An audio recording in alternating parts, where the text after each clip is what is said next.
Hello प्यारे बच्चों, कैसे हो आप सभी। मैं व्यास सर, आप सबका स्वागत है हमारे आज के लेक्चर में। हमारा आज का lecture class 12 new unit number 7 P block element.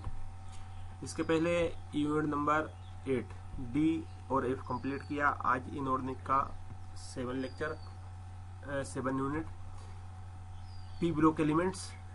अब इस पी ब्लॉक एलिमेंट्स में आप लोगों को हमने देखो, पहले तो ये पी ब्लॉक एलिमेंट्स है, ये दो पार्ट्स में डिवाइडेड है, ठीक है। एक 11th और एक 12th। 11th में अच्छा टोटल पी ब्लॉक में हमारे पास में कितने ग्रुप हैं? टोटल पी ब्लॉक में हमारे पास में 6 ग्रुप होते हैं। P1, P2, P3, P4, P5 और P6। 1 से लेकर के 6 तक हमारे पास में ग्रुप होते हैं, जिसमें से क्लास 11th में हमने 2 ग्रुप को पढ़ चुके हैं, बोरोन और कार्बन। 2 ग्रुप हमने पढ़े। अब बच्चे हमारे पास में कितने? 4 ग्रुप। तो आज हमको क्लास 12th में 4 ग्रुप को देखना है। क्लियर है? तो अब 4 ग्रुप में कौन सा आएगा? तो बोरोन और कार्बन तो नहीं आने वाला है। बोरोन और कार्बन का बाद में आपके पास में आने वाले हैं। बाकी जो बचे हुए 4 ग्रुप हैं। हालांकि मैं आप लोगों को क्लास 11th में ही पी ब्लॉक कंप्लीट करा दिया था 80%। थोड़ा बहुत बचा हुआ है, वो आज अपन इसमें कवर कर लेंगे। क्लास 11th में पी ब्लॉक को मैंने बहुत अच्छे से कराया। याद हो तो आपको मैंने नाइट्रोजन के कंपाउंड्स बनाने सिखाए थे क्लास 11th में, याद है? क्लास 11th में हमने नाइट्रोजन के कंपाउंड्स बनाने सीखे थे, जो कि क्लास 12th का था। क्योंकि मैं हमेशा एक कदम आगे चलने की कोशिश करता हूं और आप लोगों को भी उसी डायरेक्शन में चलाता हूं, ताकि कभी कोई परेशानी ना आए। तो देखो, आज वो काम आ गया कि क्लास 11th में जो हमने पढ़ा हुआ है वो आज हम रिपीट करने वाले हैं यहाँ पर, ठीक है। तो पी ब्लॉक एलिमेंट्स के विषय में तो आप सभी लोग जानते ही हैं। क्या जानते हैं आप पी ब्लॉक एलिमेंट्स के विषय में? आप ये जानते हो कि ये जो पी ब्लॉक एलिमेंट्स है ये बिटवीन बोल रहा मैंने, ये हमारे पास में पीरियोडिक टेबल एस और डी के बाद में आता है। आपको याद है सबसे पहले पीरियोडिक टेबल नंबर हमने जो देखा था, पीरियोडिक टेबल जो देखा था उसमें एस ब्लॉक था, फिर डी ब्लॉक था, फिर पी ब्लॉक था और नीचे जाके हमारे पास में क्या थे? ए ब्लॉक थे, ठीक है। बात समझ में आ रही है? तो पी ब्लॉक तो आपको मालूम है, आपको कोई बताने की उसमें आवश्यकता नहीं है। जैसे अब हम बात कहां से करेंगे? स्वाभाविक है, यहाँ पास में बोरोन और कार्बन हो गया तो हम नाइट्रोजन से बात करेंगे। तो यहाँ पर हम बात करने वाले हैं नाइट्रोजन से, ठीक है। तो अब हम यहाँ पर नाइट्रोजन को देखेंगे सबसे पहले। तो नाइट्रोजन की फैमिली देखो, यहीं से स्टार्ट करते हैं। ग्रुप नंबर 15 से स्टार्ट कर रहे हैं, ठीक है। ग्रुप नंबर 13 और ग्रुप नंबर 14 अपन क्लास 11th में कंप्लीट कर लिए। अब हम क्लास 12th में आए हैं तो हमको ग्रुप नंबर 15 से आगे बढ़ना है। सबसे पहले तो हम ग्रुप नंबर 15 में कौन से आते हैं? याद है आपके? नेपाल, पाकिस्तान, ऑस्ट्रेलिया, सब वाईफाई। कौन सा है यहाँ पास में? ये है यहाँ पास में नाइट्रोजन, नेपाल, फिर यहाँ पास में पाकिस्तान, फिर यहाँ पास में ऑस्ट्रेलिया, एएस। याद आ रही है? नेपाल, पाकिस्तान, ऑस्ट्रेलिया, सब वाईफाई। तो ये हमारे पास में है। देन अब ये कितने % पाया जाता है यहाँ पास में? मोलिक्यूल्स नाइट्रोजन के जो हैं वो 78% पाए जाते हैं। बात समझ में आ रही है? अब देखो यहाँ पर 78% में हमारे पास 78% हमारे पास में एटमॉस्फेयर में ये प्रेजेंट होता है, ठीक है। अब ये हमारे पास में अर्थ कस्ट में कैसे पाया जाता है नाइट्रोजन? देखो, ये हमारे पास में सोडियम नाइट्रेट के रूप में पाया जाता है। किस रूप में? सोडियम नाइट्रेट के रूप में पाया जाता है। सोडियम नाइट्रेट मतलब NaNO3। और जानते हो इसका नाम क्या है? इसका जो फेमस नाम है वो है चिली साल्टपेटर। इसका वो बहुत फेमस नाम है, ठीक है। NaNO3 सोडियम नाइट्रेट का नाम है। एंड पोटेशियम नाइट्रेट के रूप में भी ये पाया जाता है। ये हमारे पास में दोनों रूप में पाया जाता है, सोडियम नाइट्रेट और पोटेशियम नाइट्रेट। यहाँ से हमारे पास में क्या है, जब हम इसको हीट करते हैं, याद करो अब हीटिंग ऑफ सोल्ट मैंने आपको पढ़ाया था क्लास 11th में, वो आपको यहाँ काम आएगा। सोडियम नाइट्रेट को हीट करते हैं या पोटेशियम नाइट्रेट को हीट करते हैं, क्या मिलता है हमको नाइट्रोजन गैस तो मिलती है ना। बात समझ में आ रही है? तो इस प्रकार से ये हमारे पास में नेचर में पाया जाता है, ये हमने देखा। देन हमारे पास में अब बात करते हैं आगे इसमें तो ये सारी बातें एक बार आप देख लेना, ठीक है। ऐसा कुछ नहीं है इसमें, रीड कर लेना एक बार। अब बात करते हैं हम टेबल की। Atomic and physical property of P block group 15 elements की यदि हम बात करते हैं, एटॉमिक एंड फिजिकल प्रॉपर्टी की, तो यहाँ पर देखो ये है हमारे पास में नेपाल, पाकिस्तानिया, ऑस्ट्रेलिया, सब वाईफाई है ना। नाइट्रोजन, फास्फोरस, आर्सेनिक, एंटीमनी और बिस्मिथ। अब इसमें प्रॉपर्टी में क्या है, एटॉमिक नंबर, तो ये तो आपको मालूम है इसका एटॉमिक नंबर कितना होता है, नाइट्रोजन का 7 होता है, फास्फोरस का 15 होता है, फिर इसका 33 होता है, फिर आपका इस 51 होता है, फिर 83 होता है। ये तो आ गया एटॉमिक नंबर। अब बात आता है हमारे पास में एटॉमिक मास, तो ये मास है हमारे पास में। नाइट्रोजन का मास कितना है, हम 14 लिखते हैं, याद है, नाइट्रोजन का हम लिखते हैं 14, क्लोरीन का हम लिखते हैं 35.5। तो इस प्रकार से ये इसके मास है 14, इसका मास है राउंड फिगर में 14 लिख देते हैं, इसका नाम मास हम 31 लिखते हैं राउंड फिगर में, ठीक है। तो ये हमारे पास में इसका क्या है, मास आ गए, मास पर केजी मोल इनवर्स, ठीक है। अब इलेक्ट्रॉन कॉन्फ़िगरेशन, तो ये है हमारे पास में इलेक्ट्रॉन कॉन्फ़िगरेशन, ये भी आप 11th क्लास में बहुत अच्छे से कर चुके थे, आई होप कि आपको याद होगा। देन हमारे पास में आयोनाइजेशन एंथैल्पी, आयोनाइजेशन एंथैल्पी या कहें कि एनर्जी, देखो हमारे पास में 3 आयोनाइजेशन एनर्जी होती है, पहली आयोनाइजेशन एनर्जी, दूसरी आयोनाइजेशन एनर्जी और तीसरी आयोनाइजेशन एनर्जी, फर्स्ट, सेकंड और थर्ड। तो आयोनाइजेशन चाहे एनर्जी बोलो चाहे एंथैल्पी बोलो, एक ही बात है, ठीक है। ये जो आयोनाइजेशन एंथैल्पी लिखा हुआ है ये आयोनाइजेशन एनर्जी ही है, दोनों एक ही बात है। तो फर्स्ट आयोनाइजेशन एंथैल्पी है हमारे पास में, वो है हमारे पास में 1402। देखो ये नाइट्रोजन की आयोनाइजेशन एंथैल्पी है, इसको याद नहीं रखना है, बस ये याद रखना किसकी ज्यादा है किसकी कम है। तो सबसे ज्यादा आयोनाइजेशन एंथैल्पी किसकी जानते हो, बिस्मुथ की, कितनी है, सॉरी सबसे कम किसकी है हमारे पास में, बिस्मुथ की, कितनी है हमारे पास में 703, फिर कितनी है हमारे पास में, उससे कम है हमारे पास में 834, फिर 947, फिर 1012, फिर 1402। ये तो पहली आयोनाइजेशन एनर्जी की बात हो रही है, याद रखना फर्स्ट आयोनाइजेशन एनर्जी सबसे ज्यादा किसकी हुई, सबसे ज्यादा हुई हमारे पास में नाइट्रोजन की, ध्यान से देखो। अब उसके बाद में यदि हम सेकंड आयोनाइजेशन एनर्जी बात करते हैं, ध्यान से देखना, अब इसकी ज्यादा हो गई है, देखो इसकी क्या हुई, ज्यादा हुई, इसकी कितनी है 16, इसकी कितनी है 15, देख रहे हो। एंटीमनी से बिस्मुथ की आयोनाइजेशन एनर्जी ज्यादा है, सेकंड, ये याद रखना है आपको। देन हमारे पास में यहाँ तक तो फिर ये सही चला है, ये हमारे पास में सबसे ज्यादा है, ये थोड़ा कम है, ये देखो ये हमारे पास में ज्यादा है, ये यहाँ पास देखो सबसे ज्यादा, फिर थोड़ी ज्यादा, फिर कम आना था यहाँ पर, ये ज्यादा, लेकिन यहाँ ये याद रखना है रेशियो। बात समझ में आ रही है। पहली वाली लाइन में कोई दिक्कत ही नहीं है, यहाँ से लेके यहाँ तक हमारे पास में कोई दिक्कत की बात ही नहीं है, सब में आयोनाइजेशन एनर्जी समान है। लेकिन दिक्कत कहाँ आ रही है, दिक्कत आ रही है हमारे पास में यहाँ पर, इसकी आयोनाइजेशन एनर्जी बिस्मुथ की एंटीमनी से क्या है, ज्यादा है। अब थर्ड की ओर देखो, और मजेदार बात है, थर्ड में क्या है यहाँ पास में, थर्ड में है यहाँ पास में इसकी आयोनाइजेशन एनर्जी कितनी है, देखो 2466, इसकी देखो कितनी है 2443, इसकी देखो 27 है, इसकी 29 है, यहाँ से 45, ये तो ठीक है। लेकिन यहाँ आपको याद रखना है, क्या याद रखना है कि आयोनाइजेशन एनर्जी हमारे पास में बिस्मुथ की अगेन ज्यादा है, थर्ड वाली किससे, एंटीमनी से, होना चाहिए था इसकी, बात समझ में आ रही है। तो हमारे पास में आयोनाइजेशन एनर्जी इसकी ज्यादा होनी चाहिए थी, है इसकी ज्यादा, तो ये यहाँ से दोनों में रिलेशन याद रखना है आपको। हाँ बस इतना याद रखना है कि किसी आयोनाइजेशन एनर्जी ज्यादा है, ये बात ही आपको, ये जो डेटा है वो यूज नहीं आएगा आपको, ये कोई आपका काम का भी नहीं है, ये आज भी आपको नहीं रखना है, ठीक है। अब बात करते हैं इलेक्ट्रोनेगेटिविटी की। तो इलेक्ट्रोनेगेटिव हमारे पास में देखो नाइट्रोजन ज्यादा इलेक्ट्रोनेगेटिव है, फिर हमारे पास में फास्फोरस, तो ये इलेक्ट्रोनेगेटिविटी का ऑर्डर है। इन दोनों की ऑलमोस्ट सेम है, देखो 1.9 ऑलमोस्ट क्या पूरे सेम है, 1.9 मिलता है, ठीक है। देन कोवेलेंट रेडियस की यदि हम बात करते हैं तो कोवेलेंट रेडियस इसकी ये है, इसको भी याद नहीं रखना, बस ये याद रखना है किसकी ज्यादा है। तो हम जानते हैं कि ऊपर से नीचे आते हैं साइज बढ़ जाता है, तो हमारे पास में नाइट्रोजन का साइज छोटा है, नाइट्रोजन का जो साइज है वो छोटा होगा, बिस्मुथ का साइज बड़ा होगा, तो स्वाभाविक है बिस्मुथ का साइज बड़ा होगा तो उसकी रेडियस भी क्या होगी, बड़ी होगी। इसकी रेडियस कितनी है 148 रेडियस, जिसका साइज छोटा है तो इसकी रेडियस कितनी है 70, ये क्या है इसकी रेडियस, ठीक है। अब बात करते हैं आयोनिक रेडियस की, तो ये बात वही है, ये कोवेलेंट रेडियस है, ये आयोनिक रेडियस, ये मेटालिक पॉइंट है, ये बॉइलिंग पॉइंट है, ये आपको सिर्फ याद रखने का है, क्लियर, देखने का है, याद नहीं रखना है, सिर्फ एक बार रीड करने का है आपको, ठीक है। तो यहाँ से ये छोटी छोटी बातें जो थी मैंने आपको बता दी, मेन बात आपकी यही है कि इनमें कंपेरिजन आपको याद रखना है, बाकी डेटा आपको याद नहीं रखना किसी का भी। तो ये है हमारे पास में पी ब्लॉक एलिमेंट, ये क्या है यहाँ पास में, ये है यहाँ पास में पी ब्लॉक एलिमेंट, और पी ब्लॉक एलिमेंट में हमारे पास में यहाँ पर ये हुआ 15 ग्रुप। अब बात करते हैं आगे, ध्यान से देखो। अब आता है इलेक्ट्रॉन कॉन्फ़िगरेशन 7.2 या कहें कि 1.2 जो भी है आपका। अब आता है यहाँ पर, अब आता है यहाँ पर क्या इलेक्ट्रॉन कॉन्फ़िगरेशन, तो आप सभी जानते हैं इसका जनरल इलेक्ट्रॉन कॉन्फ़िगरेशन क्या होता है, NH2 NP3, यहाँ पास में इलेक्ट्रॉन कॉन्फ़िगरेशन होता है, क्लियर है, तो ये वाला पॉइंट भी आप कर लोगे।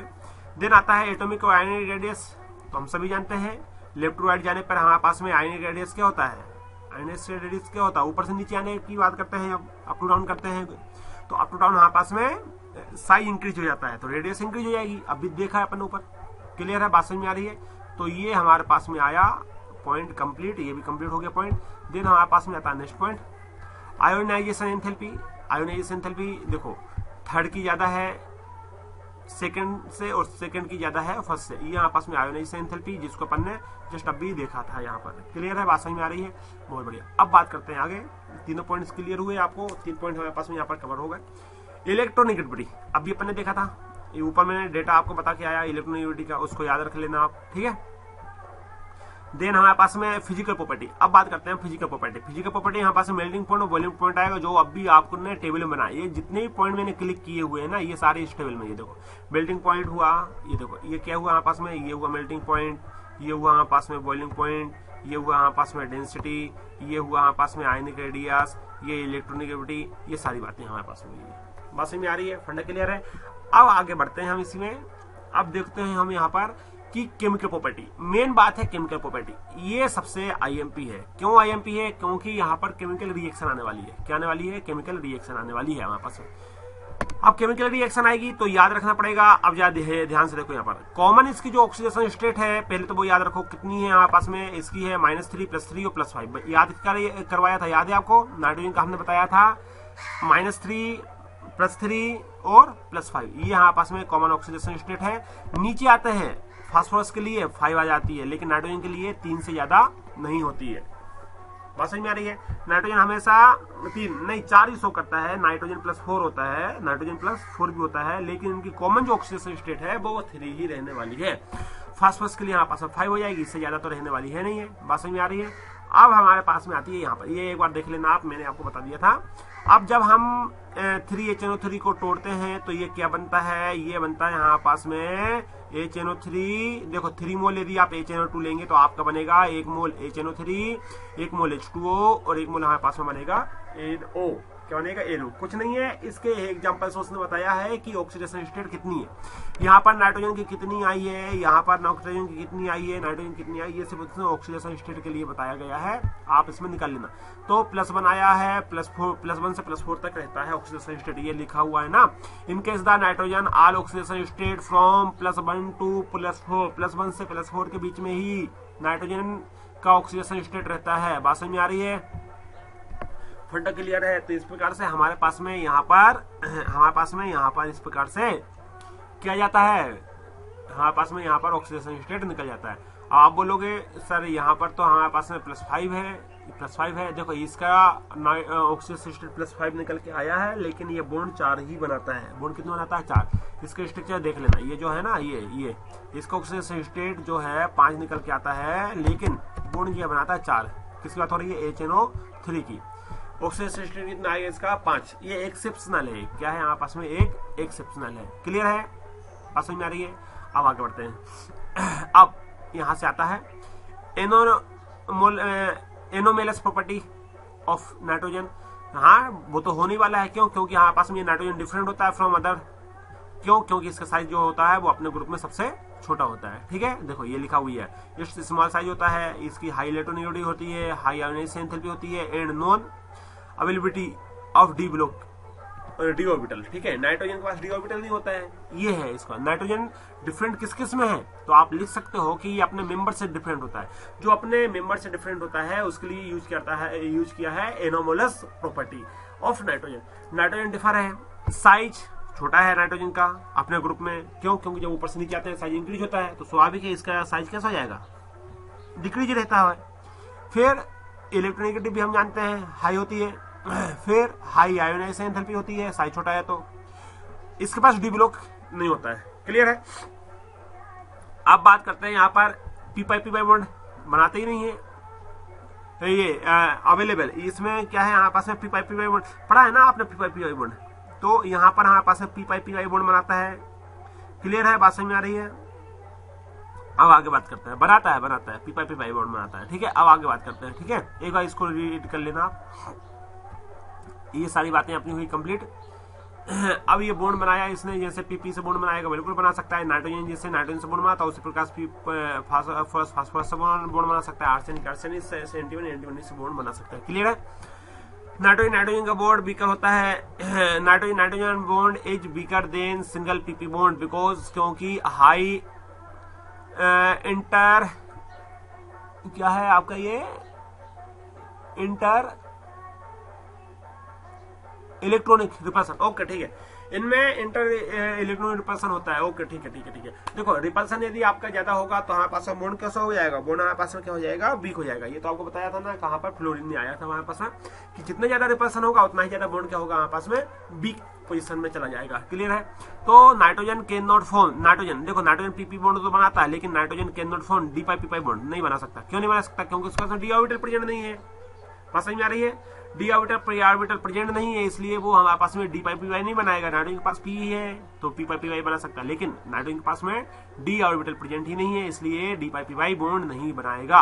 बात समझ में आ रही है? But phosphorus and arsenic can form, phosphorus जो होता है हमारे पास में पी, ओके, फास्फोरस जो होता है हमारे पास में पी, और हमारे पास में ये जो आर्सेनिक होता है वो डी पाई पी पाई बॉन्ड बना सकता है। क्यों बना सकता है? क्योंकि इसके पास में डी खाली पड़ा हुआ होता है।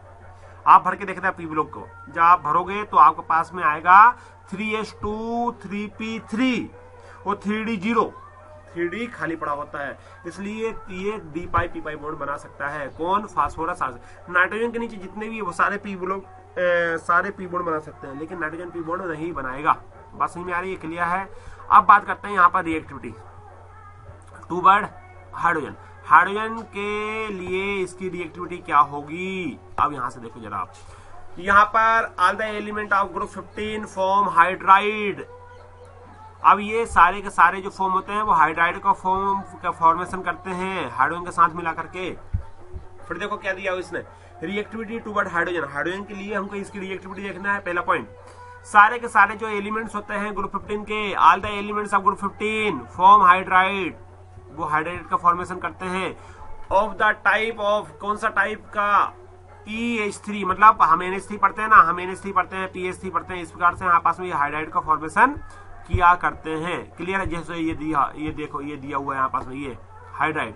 अब उसने दिया हुआ है कि द स्टेबिलिटी ऑफ हाइड्राइड, यहाँ से इंपोर्टेंट पॉइंट याद रखना है ना, तो हमारे पास में जो स्टेबिलिटी ऑफ हाइड्राइड है वो डिक्रीज हो जाती है फ्रॉम यहाँ से लेके यहाँ पर। क्यों डिक्रीज होती है? Which can be observe from their bond dissociation enthalpy. अब यहाँ पर बॉन्ड डिसोसिएशन एंथैल्पी कॉन्सेप्ट लग जाएगा। क्लियर है? ये सारी बातें आपको एक बार रीड करने का है ओनली। मैं आपको सारी बातें बता चुका था क्लास 11th में। यदि आप भूल चुके हो तो दोबारा आप नहीं भूलोगे, इसकी कोई गारंटी नहीं है। ठीक है?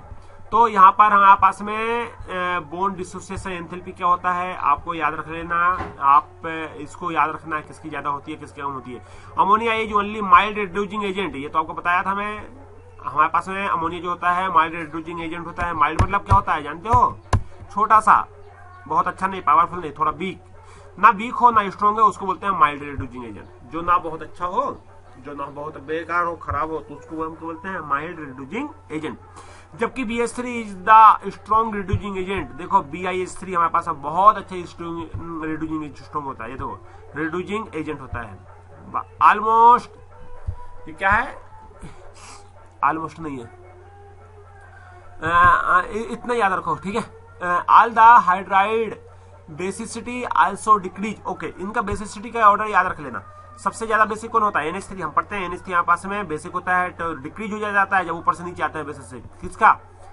बिस्मिथ का और एंटीमनी का ऑलमोस्ट सेम ही है बेसिसिटी, लेकिन सबसे ज्यादा बेसिक कौन है? NH3। हम जानते हैं अमोनिया क्या है आपका, बेसिक है, बेसिक नेचर का है।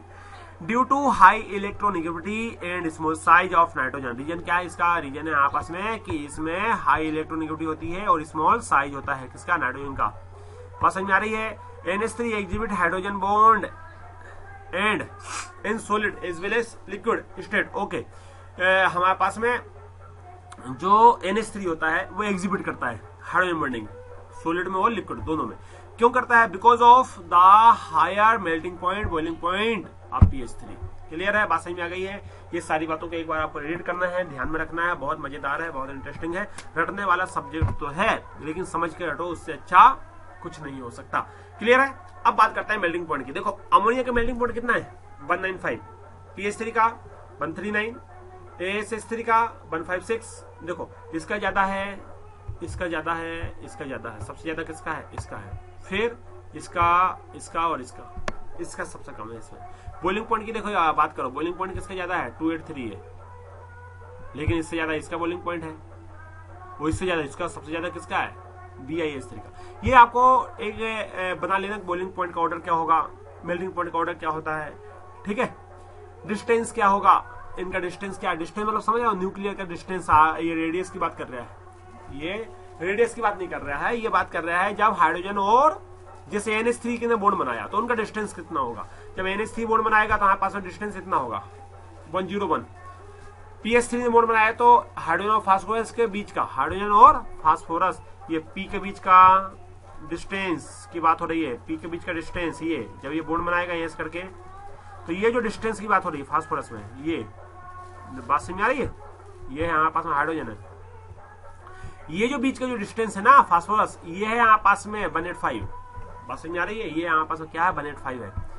अब बात करते हैं आगे इसी में एंगल, तो ये हमारे पास में एंगल है, एंगल तो अपने खूब पढ़ा है 107.8 नाइट्रोजन और हाइड्रोजन के बीच का एंगल है 107। तो ये आपको एंगल याद रख लेना बस इसका नाइट्रोजन के केस में, बाकी तो सारी बातें आपको एक बार देख लेने का रिवाइज करके। बात समझ में आ रही है। तो अब आते हैं next reactivity toward oxygen. Oxygen के रिस्पेक्ट में हम रिएक्टिविटी देखते हैं तो बिल्कुल ऑक्सीजन के साथ रिएक्शन करता है, क्या बनाता है, क्या बनाता है N2O3 बनाया है ना अपन ने, N2O3 N2O5। ठीक है। तो N2O3 N2O5 के कंपाउंड्स बनाता है। अब बात करते हैं हम रिएक्टिविटी टूवर्ड हेलोजन। हेलोजन के साथ रिएक्टिविटी इसकी होती है, हेलोजन के साथ रिएक्टिविटी करने के साथ क्या बनाता है, ये बनाता है हमारे पास में X3 E, हमारे पास में कोई भी X क्या है हेलोजन है, E हमारे पास में नाइट्रोजन ले लो, फास्फोरस ले लो, जो भी आपको एलिमेंट लेना है ले लो, E4 एलिमेंट है हमारे पास में। अब ये भी हुआ हमारे पास में कंप्लीट। बस समझ आ रही है, फंडा क्लियर है। ये भी हमारे पास में इसके साथ रिएक्टिविटी किया, 3 हेलोजन है तो हमारे पास में +3 आएगा, 5 है तो हमारे पास में +5 आएगा, ये आ गया हमारे पास में। फंडा क्लियर है। तो इस प्रकार से हमारे पास में आगे बात चलते हैं, ये भी कंप्लीट हुआ हमारे पास में। जैसे देखो NF3 BiAF3 बना दिया, ये आपके पास में एक्सेप्ट BF3। अब इसको क्या है हमारे पास में, यहां से देखो जरा, +3 oxidation state the covalent character of bond the more all the, ये कुछ नहीं है। ये हमारे पास देखो in case of nitrogen only NF3 is known to be stable. उसने ये देखा है कि हेलोजन के साथ जब रिएक्शन करता है तो NF3 टाइप का ही कंपाउंड बनाता है। ठीक है। क्यों बनाता है, क्योंकि फ्लोरीन ज्यादा इलेक्ट्रोनेगेटिव है नाइट्रोजन से, इसलिए ये +3 के रूप में रहता है। क्लोरीन के साथ नहीं रहेगा, क्लोरीन के साथ नहीं बनाएगा, बोरोन के साथ नहीं बनाएगा, आयोडीन के साथ नहीं बनाएगा। किसके साथ बनाएगा, सिर्फ और सिर्फ क्लोरीन के साथ ही बनाएगा ये। ठीक है। ट्राईहेलाइड और एक्सेप्ट है, ये एक्सेप्शनल केस है आपका BiF3, और किसी के साथ नहीं बनाता है, बस एक्सेप्शनल इसके साथ, 2 के साथ बनता है, NF3 बनता है और BF3 बनता है। क्लियर है, बात समझ में आ रही है। अब बात करते हैं इसकी रिएक्टिविटी टूवर्ड मेटल। मेटल के साथ रिएक्टिविटी क्या होगा, मेटल क्या हमारे पास है, जिंक हमारे पास मेटल है, कैल्शियम हमारे पास मेटल है, सोडियम हमारे पास मेटल है, तो सोडियम के साथ मेटल बनाता है तो सोडियम आर्सेनाइड बनाएगा, फिर कैल्शियम हमारे पास में नाइट्राइड बनाएगा, फिर हमारे पास में कैल्शियम फॉस्फाइड बनाएगा, फिर हमारे पास में जिंक एंटी क्या है मोनाइड बनाएगा। ये सारी बातें हमारे पास में जाती है। मैग्नीशियम क्या है आपके पास में, बिस्मल टाइड बनाएगा। बहुत बढ़िया है, बहुत बढ़िया, गजब गजब के नाम है इसका। ठीक है। तो ये सारे इतना याद रखना कि हमारे पास में कंपाउंड्स बनाते हैं। क्लियर है, बात समझ में आ रही है। देन इसके बारे में तो ये एग्जांपल, ये सॉल्यूशन दिया हुआ है, वो तो आप देख ही लोगे क्या है हमारे पास में। अब बात करते हैं जरा आगे किसकी, प्रिपरेशन की बात करते हैं। हमारे पास में क्या है डाइनाइट्रोजन। टाइम कितना हो गया हमारे पास में, बस आज के लिए इतना ही, इसको आने वाले लेक्चर में हम करेंगे कंप्लीट। ठीक है। तो आज हमने यहाँ पर देखा ग्रुप 15 क्या होता है, उसके हमने जो प्रॉपर्टी पढ़ चुके हैं ऑलरेडी, उसी को हमने क्या किया यहाँ पर थोड़ा सा समराइज करने की कोशिश की है। ठीक है। तो मिलते हैं आने वाले लेक्चर में, पढ़ाई करते रहिए। Wish you all the best. Thank you.